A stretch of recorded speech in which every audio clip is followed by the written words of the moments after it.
पिछले काफ़ी टाइम से काफ़ी सारी बातें थी जो मैं आप लोगों से करना चाहता था, लेकिन इन बातों को करने के लिए ना तो मेरे को कभी वो शब्द मिल पाए जो मेरी भावनाओं को आप लोगों तक पहुंचा सकें, और ना ही मैं कभी इतनी हिम्मत जुटा पाया कि मैं आपके आगे आके इन सब बातों को बोल पाऊं।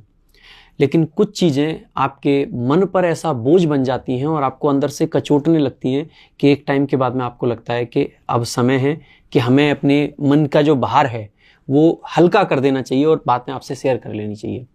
आपसे इन बातों को शेयर करना बहुत ज़रूरी है क्योंकि आप मेरी ज़िंदगी का एक अभिन्न हिस्सा हो, अभिन्न अंग हो, क्योंकि आपके बिना मैं नहीं हूँ। और आपने जो प्यार मेरे को हमेशा से दिखाया है, उस प्यार की वजह से ही आज मैं आप लोगों के सामने आया हूँ।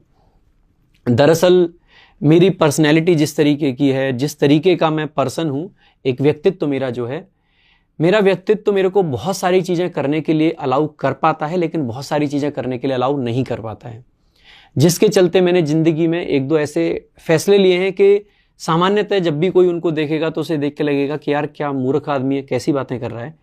लेकिन अगर आप मेरे इस डिसीजन को सच में समझना चाहते हैं तो एक बार आप मेरे बैकग्राउंड की कहानी समझें तो आपको समझ आएगा कि जो आज डिसीजन मैं ले रहा हूँ आखिरकार ये क्यों ले रहा हूँ। मैं मथुरा के एक छोटे से गांव से बिलोंग करता हूँ।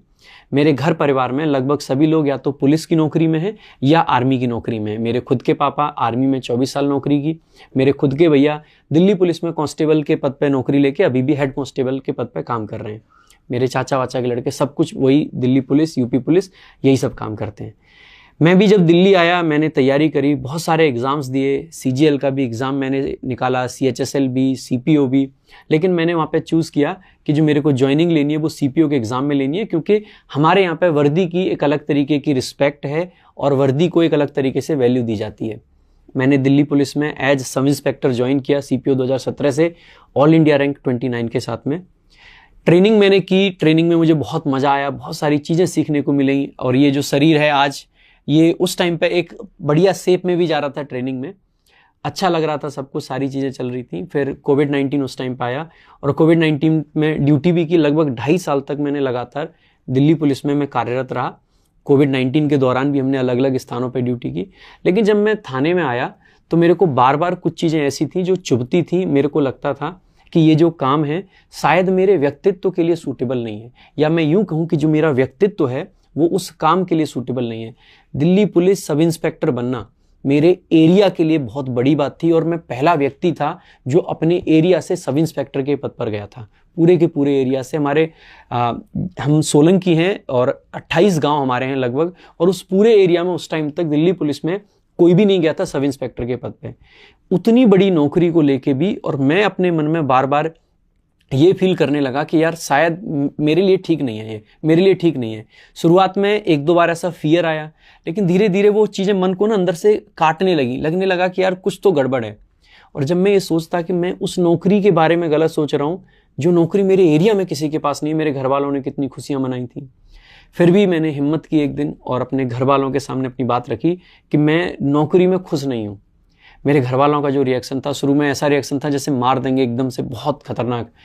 मैं उस टाइम पे मैंने बहुत सारा एक ट्रॉमा टाइप का झेला। मैं रोता था क्योंकि मैं परेशान था और मैं किसी को समझा नहीं सकता था कि मैं किन चीज़ों पे परेशान हूँ, क्योंकि ये जो चीज़ें थी वो फिजिकल चीज़ें नहीं थी जो मैं उठा के किसी को दिखा सकूँ कि ये चीज़ है।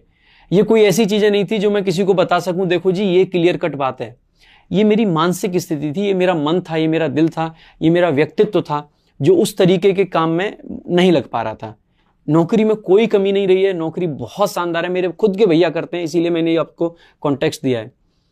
मैंने घर में जब और दोबारा बातें चलाई तो फिर मेरे घर वालों का भी कुछ ऐसा ही रिएक्शन रहा। मेरे फूफा जी का एक कॉल आया था जो मुझे आज तक उनकी बात याद है कि अगर तूने इस नौकरी को छोड़ने का सोचा ना तो दिल्ली से डंडा लेके आऊँगा, दिल्ली से लेकर गाँव तक तुझे भगाऊंगा।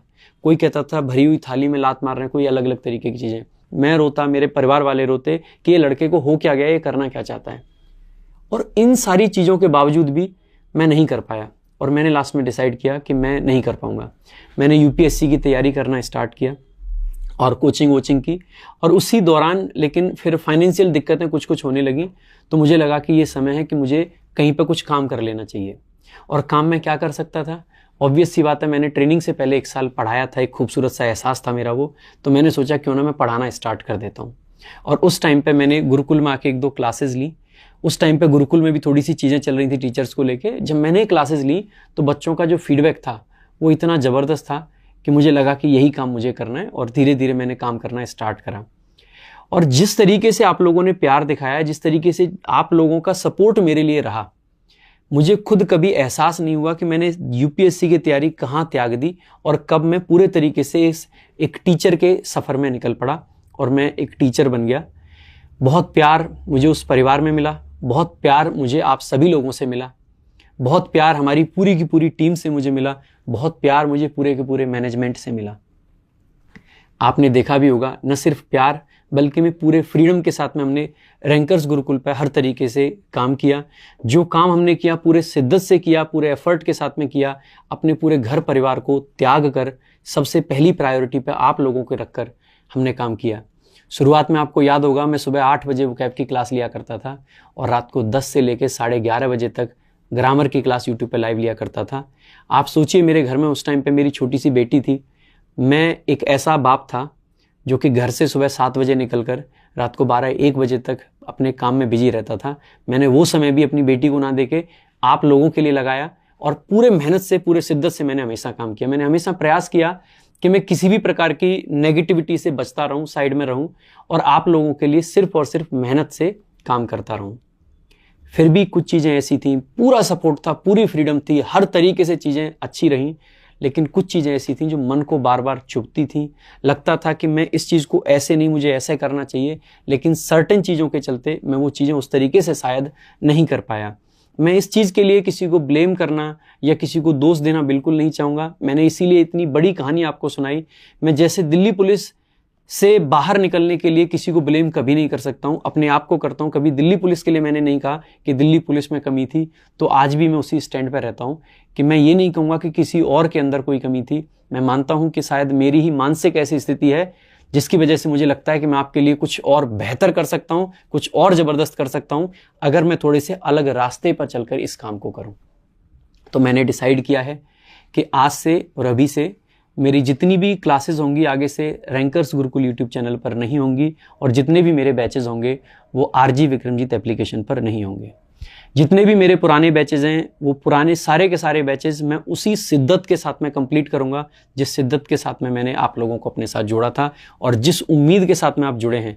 आपकी उम्मीद का 100% मैं 1% भी कहीं से तोड़ूंगा नहीं। हर चीज़ वो कराऊंगा जो मैंने आपसे प्रॉमिस किया था। 2 चीज़ें एक्स्ट्रा मिल सकती हैं, कम नहीं मिलेंगी, क्योंकि अब तो बात मेरे मॉरल्स की और एथिक्स की आ गई है, तो वो तो अब मैं कतई कॉम्प्रोमाइज़ नहीं कर पाऊंगा। फिर आपको लगेगा कि सर अगर हमें आपका बैच चाहिए, हमें अब आपसे पढ़ना है, तो हम क्या करें, हम किस तरीके से पढ़ें। तो बैच कहाँ कैसे मिलेगा मैं वो बहुत जल्द बताऊंगा, लेकिन यूट्यूब पर आप मेरे से लगातार जुड़ सकते हैं। जिस चैनल पर अभी आप ये वीडियो देख रहे हैं, प्रशांत सोलंकी इंग्लिश, इसी चैनल पर आपको मेरी सारी की सारी आगे की क्लासेस मिलती रहेंगी। इसी चैनल पे मैं रेगुलरली आपसे जुड़ूंगा। सीजीएल के लिए बहुत सारा मैंने प्लान किया है आप लोगों के लिए। वो सारी प्लानिंग, वो जो मैं अलग जगह पे एग्जीक्यूट करना चाहता था, अब मैं यहाँ पे एग्जीक्यूट करने वाला हूँ। मैंने ये बताने की कोशिश की है कि क्यों मैं ये डिसीजन ले रहा हूँ, लेकिन फिर भी आपको लग रहा होगा कि सर ये क्या बात हुई, इस तरीके से आप कैसे छोड़ सकते हैं। तो मैं बस आप लोगों से यही कहूँगा कि ये मेरा पर्सनल डिसीजन है, ये मेरे पर्सनल चीज़ें हैं, और मैं चाहूँगा कि हर किसी को अपने पर्सनल डिसीजंस लेने का अधिकार होता है, हर किसी को अपना एक प्राइवेसी का अधिकार होता है। और मैं आप सभी विद्यार्थियों से, सभी छात्रों से, सभी मेरे दोस्तों से, सभी मेरे भाइयों से, सभी मेरे जो सहकर्मी रहे हैं उनसे, मैं सभी लोगों से हाथ जोड़ के विनती करता हूँ कि प्लीज़ इस समय में मेरे इस डिसीजन की आप रिस्पेक्ट करें। मुझे जिस भी तरीके से आप सपोर्ट कर सकते हैं, जिस भी तरीके से मतलब जो विद्यार्थी हैं मेरे से जुड़ के मुझे सपोर्ट कर सकते हैं, क्योंकि आपके बिना तो मैं वैसे भी अधूरा हूँ, अधूरा था और अधूरा रहूँगा। अगर आप नहीं हैं तो मैं नहीं हूँ। मेरा जो पहचान है वो आप लोगों से, तो आप अपना सपोर्ट दिखाएं और इस चैनल पे जितने ज़्यादा से ज़्यादा आप जुड़ सकते हैं तो जुड़ते रहें।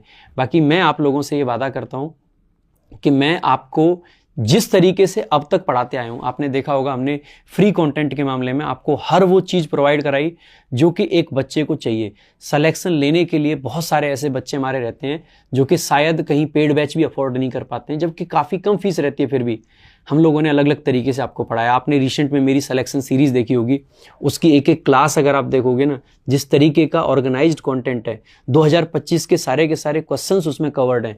हर वो चीज़ मैंने उस सीरीज़ के अंदर डाली है जो कि शायद आपको बाकी जगह पेड बैचेस में भी ना मिल पाए।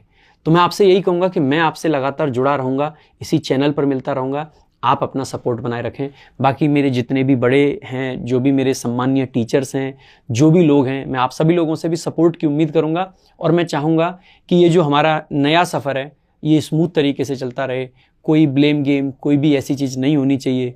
आप अगर मेरे को सपोर्ट नहीं कर सकते हैं तो प्लीज़ टांग खींचने का प्रयास ना करें। मैं भी एक इंसान हूँ, मेरे अंदर भी इमोशंस हैं, मेरा भी एक परिवार है। जब कोई टांग खींचने की या किसी प्रकार की जब वीडियो बनाता है, मेरे घर में मेरी 2 बेटियां हैं, मेरे माँ बाप हैं, जब वो वीडियोज़ उन तक पहुँचते हैं तो आप समझ सकते हैं कि किसी के परिवार को कैसा फील होता होगा। तो आप सभी से यही रिक्वेस्ट करूँगा कि प्लीज़ साथ दें। मैं आपसे ये नहीं कह रहा हूँ कि मैं कोई बहुत उसमें फंस गया हूँ, गड़बड़ में हो गया हूँ, ये हो गया हूँ, उस तरीके का कोई साथ नहीं। बस आप बस ये कहें कि हाँ सर, जो आपने डिसीजन लिया है हम आपके साथ हैं, आगे मैं यहाँ से पढ़ाऊँगा। आपको पढ़ने से मतलब होना चाहिए, जहाँ अगर आपने पेड बैच ले रखा है उसको मैं शिद्दत से कंप्लीट करने वाला हूँ। अगर आप मेरे से फ्री पढ़ना चाहते हैं तो जिस शिद्दत से मैं पहले पढ़ाता था उससे भी ज़्यादा शिद्दत से मैं पढ़ाऊँगा। इसके अलावा आपको लगेगा कि सर ये डिसीजन इतना अचानक से अब्रप्ट सा कैसे है, तो प्लीज़ मेरे भाई ऐसा बिल्कुल ना सोचें। अगर आप मेरे से टॉपर्स बुक ऐप में जुड़े हुए हैं तो आपने देखा होगा पिछले लगभग 1.5-2 महीने से मैं आपसे रेगुलरली कह रहा था कि मैं कुछ बहुत ऐसी चीज़ें प्लान कर रहा हूँ आप लोगों के लिए, जो कि आप लोगों को जो तैयारी है, इस तैयारी में आपका सिलेबस का पार्ट रहता है जो कि मैं आपको करा देता हूँ, प्रैक्टिस का पार्ट रहता है जो कि मैं आपको करा देता हूँ, लेकिन रिवीजन एक ऐसी चीज़ है जो बच्चा कर नहीं पाता है। उसके पास में इतना बहुत बड़ा एक भार है सिलेबस का। मैं कुछ ऐसी चीज़ें प्लान करना चाहता हूँ कि वो जो रिवीजन का भार है वो आपके सर से हट जाए और वो भी मेरे ऊपर आए और मैं किसी भी तरीके से आपको चीज़ें करा दूँ। मेरी सारी की सारी जो चीज़ें रहेंगी, सारी की सारी जो प्लानिंग रहेगी, आपको यहीं जानने को मिलेगी। तो आप प्लीज़ यहाँ पे हमसे ज़रूर जुड़े रहें। बाकी एक बार फिर से मैं आपसे यही कहूँगा कि अब तक भी ऐसे मेहनत करते हैं, आगे भी करेंगे। आपने जो अब तक प्यार दिखाया है वो आगे भी दिखाते रहें। धन्यवाद।